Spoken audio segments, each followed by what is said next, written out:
वास्तव में एक बात तो सत्य है कि विभिन्न क्षेत्रों से भले ही हम लोग आ रहे हों, कोई संघ से आया है, कोई कांग्रेसी है, कोई भाजपा से आया है या कोई दूसरे राजनीतिक दल से आया है, लेकिन एक बात तो पक्की है कि सनातन धर्म से सभी लोग प्रेम करते हैं। महाराज श्री के प्रति सब में अगाध श्रद्धा है, सबकी निष्ठा है महाराज श्री के प्रति। ये बात तो सत्य है। ऐसा नहीं है कि कांग्रेस में अपने धर्म से प्रेम करने वाले लोग नहीं हैं या सनातन धर्मी नहीं हैं। मैं मिला हूँ ऐसे कांग्रेसियों से जिनमें बेहद पीड़ा है इस बात की कि हम सनातन धर्म के लिए कुछ नहीं कर पा रहे हैं। संघ में भी मेरे बहुत से मित्र हैं, लेकिन वो भी बड़े उदास रहते हैं आजकल। वो लोग ये कहने लग गए हैं कि हम क्या करें, जो वादे पहले कहे गए या जो आंदोलन पहले किए गए वो सब अब धरातल पर दिख नहीं रहे हैं। ऐसे विश्व हिंदू परिषद में भी बहुत से लोग हैं, लेकिन करें क्या? क्योंकि पार्टियां जब सत्ता में आती हैं उसके बाद में हाईकमान जो निर्धारण करता है उसी गाइडलाइन को फॉलो करना पड़ता है नीचे के कार्यकर्ताओं को।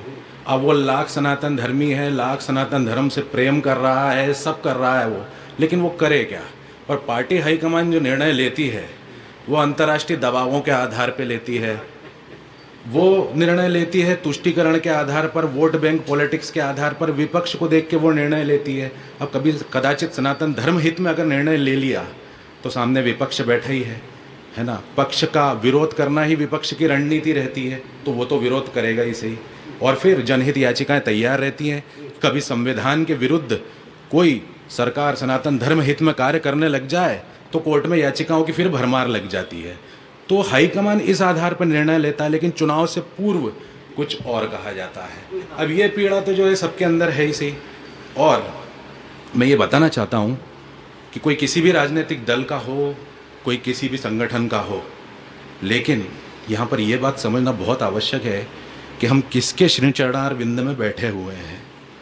ये जितनी भाजपा है, ये जितना संघ है, ये जितना कांग्रेस है, ये जितना विश्व हिंदू परिषद है, ये सब मनुष्यकृत संगठन है।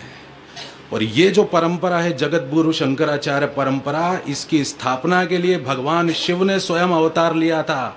ये अवतारकृत परंपरा है, ये बात हमको कभी नहीं भूलनी चाहिए। इसकी तुलना किसी से नहीं हो सकती है, इसके सामने कोई टिक भी नहीं सकता है। 2500 साल का इतिहास इस बात का साक्षी है।